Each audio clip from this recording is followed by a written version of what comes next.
Welcome back to Sport on 7. I'm Tom Bushell. You can get me on Twitter if you like. It's at Tom Bushell UAE. Now, with so much going on at the Dubai Rugby Sevens, including the Red Arrows flying over the Sevens ground, Toby Gregory joined me to talk about the sport, the series and Dubai.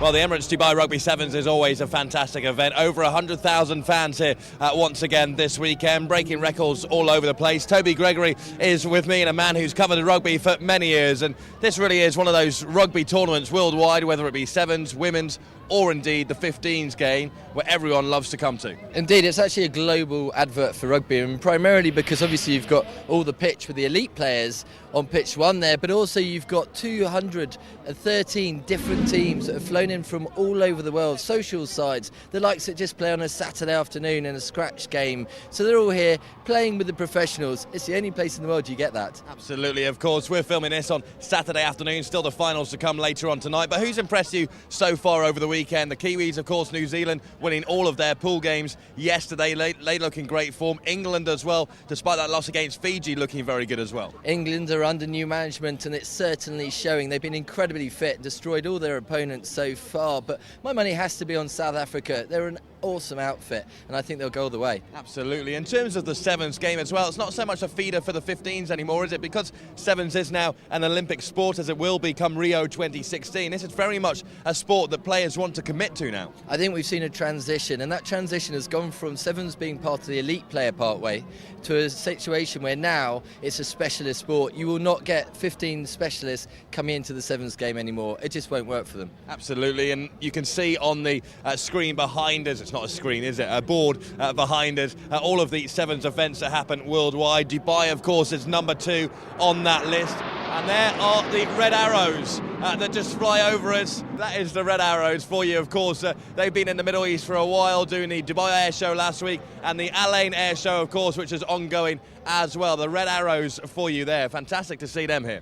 Well, it's just part of the spectacle that takes place. As we've talked about the main pitch and all the activity there, and anywhere else in the world, you'd just be coming to one stadium to watch a couple of matches. Not so with the Dubai Sevens. Yes, you've got over 50 different matches taking place on that main pitch, but you've got 120 separate matches from the social teams. You've got a festival of rugby, and of course the concert Rugby Rocks. Absolutely. Just going back to the series, of course, the HSBC World Sevens Series, Dubai number 2 on the list. But apart from Dubai, obviously Hong Kong stands out, the likes of the Vegas Sevens as well. It all ends in London. It's a great series, isn't it? Indeed, it's a wonderful series. I was lucky enough to travel it for 3 years continuously, and you mentioned Hong Kong. What a place to go and watch fantastic rugby. That's been taking place for a long time. But Vegas, that is now the place you want to be. Vegas, rugby, sunshine, there's not a better mix. Sounds very similar to Dubai, doesn't it? Of course, we always have a party here at the Dubai Rugby Sevens, the Emirates Dubai Rugby Sevens, and once again it's been a tremendous weekend of sport here at the Sevens ground. Toby, thank you for your time. Thank you, Tom.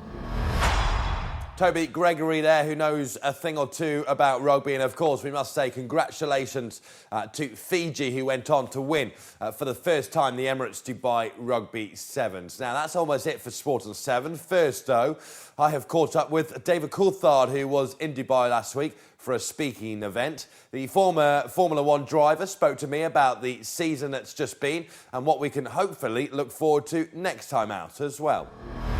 Well, David, welcome to Dubai, here to talk at the conference, the art of adaptation. And I guess when it comes to adapting, a lot of drivers have to adapt to Sebastian Vettel's speed over the last few years. He's been phenomenal, hasn't he? Well, he has indeed. He represents the next generation, and there's no question that Formula 1 comes in sort of 10-year waves, if you like. And, you know, when he first hit the tracks, raced for Sauber BMW, as it was at times, scored points in his first ever Grand Prix, youngest ever man to do so, won his first Grand Prix for Toro Rosso, he's the youngest ever driver to win a Grand Prix. So all the writing's been on the wall before getting into this sort of incredible 4-year dominance of Formula 1. Depending on where you sit, if you're a fan of him and Red Bull, you think it's great, but of course there's a lot of people who are Ferrari fans, McLaren fans and the like, who think that, you know, it's not good for the sport when you have someone dominating. But, you know, personally I take the view that you should admire success, and that gives you a benchmark that you have to aim for. Absolutely. You've of course been over here a few times now with the Abu Dhabi Grand Prix, but also how was that experience on the Burj Al Arab, doing some donuts in that Red Bull on top of the helipad? Yeah, when the team first mentioned that there was a chance to do it, then I just thought it would be a great experience because it's not something you do every day. I've done plenty of donuts over the years, but to do it on the Burj Al Arab, those iconic shots of the tennis match up there. I think it was Federer and was it Nadal or something? Agassi, yeah. Tiger Woods, I think, did a golf ball drive from there. So they've had a car up there before, I believe, but never a running car. So it was really cool to be part of that. Was there a moment when you thought, hang on, put the brakes on? When I woke up in the morning, I was feeling a bit nervous because, I'm retired. So it's not like I need to be really getting that much adrenaline. But it's nice to not only promote the sport, but to still be connected in some way that you can, my job now with the BBC, if I never drove the cars, then I think you start to get into that old thing of, it was more difficult in my day. Well, actually, that's not true at all. It's more difficult now than it ever has been because there's so much technology to use. And talking of next season, of course, it's going to be even more hard, isn't it? The drivers have to adjust to a lot next season. I think Jenson Button said next season will be hilarious because there's going to be so many changes. Well, biggest change that I think the sport's had in 20 years, and the big thing that's going to be challenging for them is this incredible amount of torque they'll have from the electric part of the way the engine is generating its power. It's going to be a V6 turbocharged engine, 1.6 litres, so a much smaller capacity than what they currently have. But there'll be, I think, more than 200 horsepower will come from the recovered energy that's stored in the battery packs.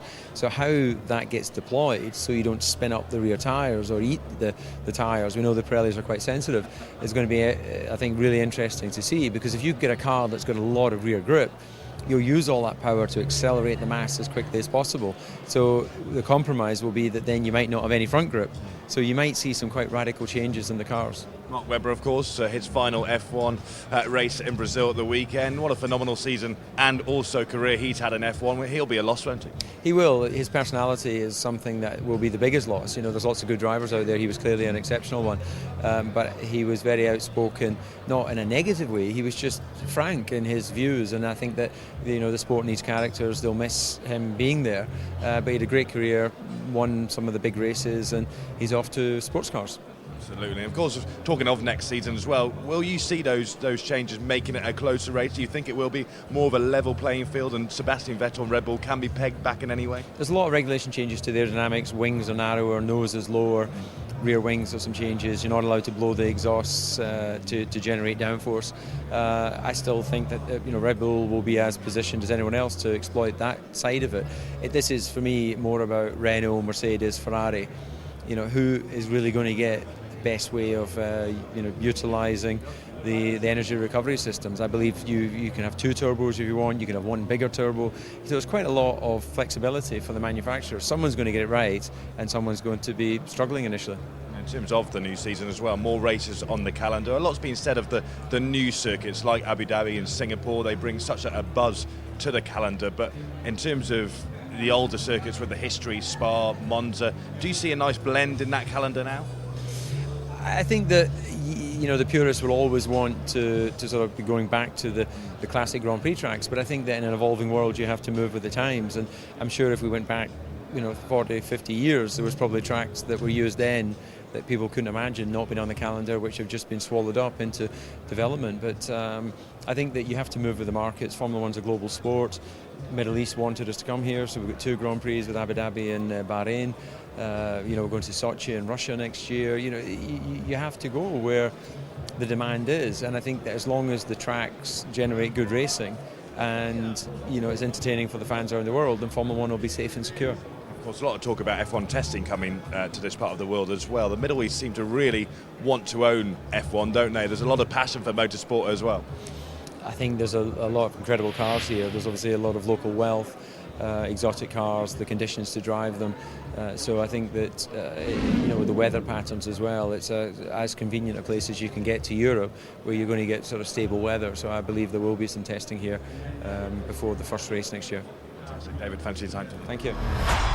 David Coulthard there, of course, the former F1 driver, now commentator on the sport, speaking to me when he was in Dubai last week. Now, before we go, we must say well done once again to Fiji for winning the Emirates Dubai Rugby Sevens. Also, happy National Day as well. I hope you have had good celebrations across the country, of course, celebrating 42 years of the UAE. This is my last Sport on 7 show. I must say thank you very much to Chris McCarty, who has been on this show week in, week out over the last couple of years and has refrained from getting a haircut in all of that time as well. And thank you to you as well for watching Sport on 7. It has been my pleasure to bring you the sport each week across the UAE. For now, though, I'm Tom Bushell.